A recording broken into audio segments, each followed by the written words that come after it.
Aliyekuwa spika wa bunge la Jamhuri ya Muungano wa Tanzania Daktari Tulia Ackson amejiondoa kwenye kinyang'anyiro cha kutetea kiti hicho kwa awamu ya pili.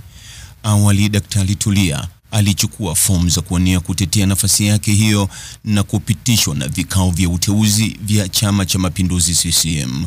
Lakini muda mfupi uliopita, taarifa zilizosambaa katika vyombo mbalimbali vya habari likiwemo gazeti la Mwananchi limechapisha kuwa muda mfupi uliopita Tulia Ackson ametangaza kujiondoa kwenye mbio hizo.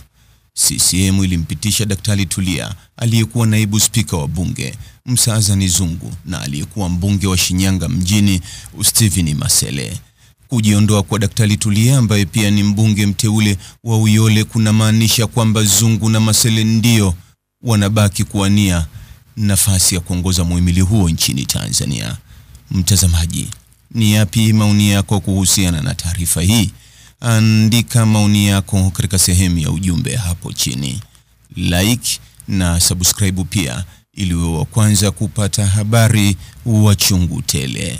Hii ni Focus News. Jina langu ni Deo Kaji Makomba.